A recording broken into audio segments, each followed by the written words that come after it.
ಕೆಲಸ ಆದಮೇಲೆ ನೀವು ಒಂದ್ಸಲ ಪೂರ್ಣಿ ಹತ್ರ ಹೋಗಿ ಅವಳ ಹತ್ರ ಮಾತಾಡಿ ನೋಡಿ. ಸರಿ ಮಾಧವ್ ಅವರೇ, ಹಾಗೆ ಮಾಡ್ತೀನಿ. ಅವಳಿಗೆ ತಿಂಡಿ ಕೊಟ್ಟು ನಾನೇ ಅವಳನ್ನ ಮಾತಾಡ್ಸ್ಕೊಂಬರ್ತೀನಿ. ಅವಳಿಗೆ ಇನ್ನೊಂದು ವಿಷಯ ತಿಳಿಸಿ. ನಮ್ಮ ಮನೆ ಸುತ್ತ ಪೊಲೀಸ್ನವರಿದ್ದಾರೆ, ಪ್ರೊಟೆಕ್ಷನ್ ಇದೆ. ಆ ಶಾರ್ವರಿ ನಮಗೆ ಏನೂ ಮಾಡೋದಕ್ಕಾಗೋದಿಲ್ಲ. ಹೌದು, ಆಗ್ಲಾದ್ರೂ ಪೂರ್ಣಿಗೆ ಸ್ವಲ್ಪ ಸಮಾಧಾನ ಆಗತ್ತೆ, ಧೈರ್ಯ ಬರುತ್ತೆ. ನನ್ನ ಮಾವನವ್ರಿಗೂ ಹುಷಾರಾಗಿರಕ್ಕೆ ಹೇಳ್ತೀನಿ. ನೀವು ಅವ್ರಿಗೂ ಪೊಲೀಸ್ ಪ್ರೊಟೆಕ್ಷನ್ ಬೇಕು ಅಂತ ಕೇಳಿದ್ದು ಒಳ್ಳೇದೇ ಆಯಿತು.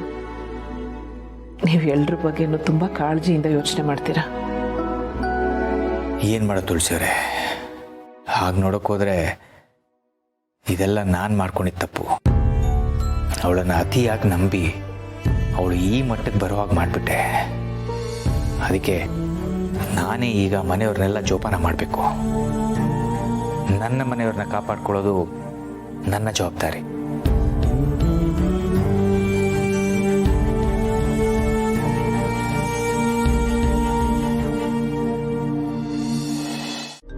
ಬ್ರೋ, ಸಮರ್ಥ್ ಕಾಲ್ ಮಾಡ್ತಿದ್ದಾನೆ. ರಿಸೀವ್ ಮಾಡು, ಸ್ಪೀಕರಲ್ಲಿ ಹಾಕು. ಹೇಳು ಸಮರ್ಥ್. ಅಭಿ, ಒಂದು ಮುಖ್ಯವಾದ ವಿಷಯ ಮಾತಾಡಬೇಕು. ಅಣ್ಣ ಎಲ್ಲಿದ್ದಾರೆ? ಬ್ರೋ ಇಲ್ಲೇ ಇದ್ದಾನೆ, ಸ್ಪೀಕರಲ್ಲಿ ಹಾಕಿದ್ದೀನಿ. ಹೇಳು, ಕೇಳಿಸ್ಕೊತಿದ್ದಾನೆ. ನಮ್ಮ ಮನೇಲಿ ಸೆಲೆಬ್ರೇಷನ್ ಆಗ್ತಿರೋದ್ರ ಬಗ್ಗೆ ಶಾರ್ವರಿಗೆ ಹೇಗೆ ಗೊತ್ತಾಯ್ತು? ಯೋಚನೆ ಮಾಡಿ. ಕರೆಕ್ಟ್ ಬ್ರೋ, ಇದೆಲ್ಲ ಅವ್ರಿಗೆ ಹೇಗೆ ಗೊತ್ತಾಗಕ್ಕೆ ಸಾಧ್ಯ? ನಮ್ಮ ಮನೇಲಿ ಕೇಕ್ ಕಟ್ ಮಾಡಿಸ್ತಾ ಇದ್ದೀವಿ ಅಂತ ಅವ್ರಿಗೆ ಗೊತ್ತಾಗಕ್ಕೆ ಚಾನ್ಸೇ ಇಲ್ಲ. ನೀವು ಈ ವಿಷಯದ ಬಗ್ಗೆ ಬೇರೆಲ್ಲಾದರೂ ಮಾತಾಡ್ಕೊಂಡಿದ್ದೀರಾ? ಇಲ್ಲ ಅಣ್ಣ, ನಾನು ಅಭಿ ಕಾರಲ್ಲಿ ಬರ್ಬೇಕಾದ್ರೆ ಮಾತಾಡ್ಕೊಂಡಿದ್ದಷ್ಟೇ. ಅದು ಬಿಟ್ಟು ಬೇರೆ ಎಲ್ಲೂ ಮಾತಾಡಿಲ್ಲ. ಬ್ರೋ, ಆ ವಿಷಯದ ಬಗ್ಗೆ ನಾವು ಪೂರ್ಣಿ ಅದಕ್ಕೆ ಹತ್ರನೂ ಹೇಳಿದ್ವಿ. ಪೂರ್ಣಿ ಹತ್ರನ? ಅದಕ್ಕೆ ಹೇಳಿರೋ ವಿಷಯ ಶಾರ್ವರಿಗೆ ಮುಟ್ಟಕ್ಕೆ ಹೇಗೆ ಸಾಧ್ಯ? ಇಲ್ಲೇನೋ ನಡೀತಾ ಇದೆ. ಅವಳ ನಮ್ಮ ವಿಷಯಗಳನ್ನೆಲ್ಲ ಹೇಗೋ ತಿಳ್ಕೊತಾ ಇದ್ದಾಳೆ. ಇದನ್ನೆಲ್ಲ ಫಸ್ಟ್ ನಾವು ಕಂಡುಹಿಡಿಬೇಕು. ಅಣ್ಣ, ಇದ್ರ ಬಗ್ಗೆ ನೀವು ಒಂದ್ಸರಿ ಮನೇಲಿ ವಿಚಾರಿಸಿ. ಸರಿ ಸಮರ್ಥ, ನಾನು ಆಮೇಲೆ ವಿಚಾರಿಸ್ತೇನೆ.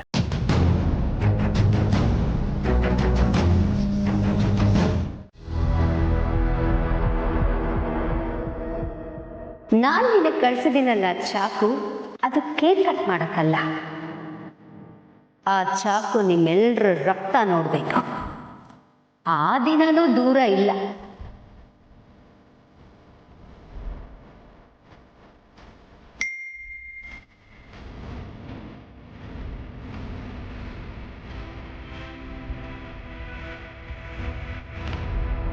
ಮಕ್ಕಳ ಬಗ್ಗೆ ಯೋಚನೆ ಮಾಡ್ತಿದ್ಯಾ ತುಳಸಿ?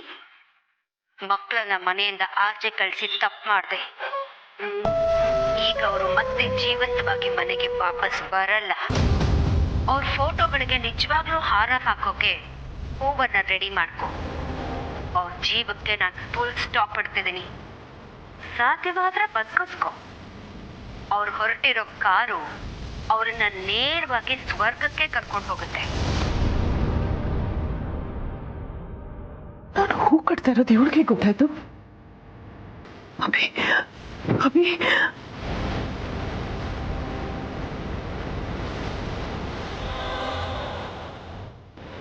The subscriber cannot be reached at the moment. Please try again later.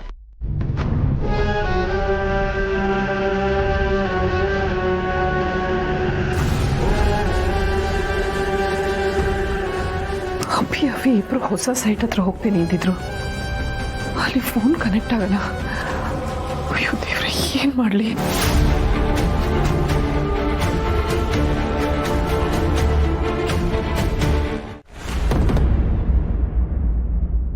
ದತ್ತ ಮಹಾಪ್ರಭುಗಳೇ, ಯಾರು ಕಾಣಿಸ್ತಾ ಇಲ್ಲ. ಯಾರು ಇಲ್ಲ ಅಲ್ಲಿ. ಯಾರಿರ್ಬೋದು?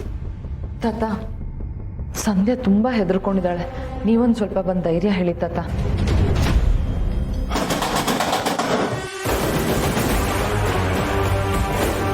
ತಾತ, ಯಾರೋ ಬಾಗ್ಲು ಬಡಿತಾ ಇದ್ದಾರೆ. ಯಾರಿರ್ಬೋದು? ಯಾರಾದ್ರೂ ಆಗಿರ್ಲಿ, ಯಾವುದೇ ಕಾರಣಕ್ಕೂ ನಾವು ಬಾಗಿಲು ತೆಗೆಯೋದು ಬೇಡ. ಯಾರೋ ಪದೇ ಪದೇ ಬಾಗಿಲು ಬಡಿತಾ ಇದ್ದಾರೆ ನೋಡು. ಸಮರ್ಥಗೊಂದ್ಸಲ ಫೋನ್ ಮಾಡಿ ಕೇಳು ಎಲ್ಲಿದ್ದಾನೆ ಅಂತ. ಹೌದು, ಅವನು ಬರೋವರೆಗೂ ನಾವು ಬಾಗಿಲು ತೆಗೆಯೋದು ಬೇಡ. ಅಲ್ಲ ಅಂಕಲ್, ಅಕಸ್ಮಾತ್ ಬಂದಿರೋದು ಸಮರ್ಥ ಆಗಿದ್ರೆ? ಹೌದಲ್ವಾ? ಒಂದ್ಸಲ ಫೋನ್ ಮಾಡಿ ಕೇಳು, ಅವನೇನ ಬಂದಿರೋದು ಅಂತ.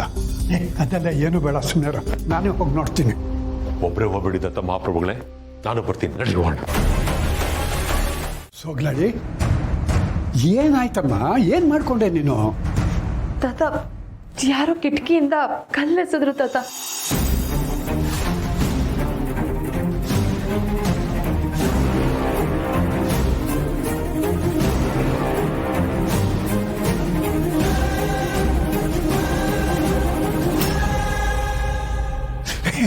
ಬೇಡ ಬೇಡ, ಹೊರಗಡೆ ಹೋಗಬೇಡ ದಂಡ್ಪಿಂಡ.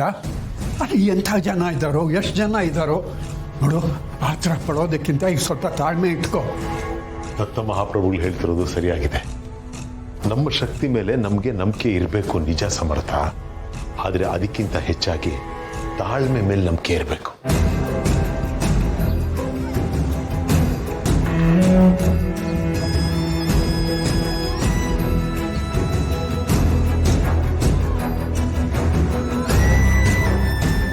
ಇದೆಲ್ಲ ಆ ಶಾರ್ವರಿದೆ ಕೈವಾಡತ್ತ.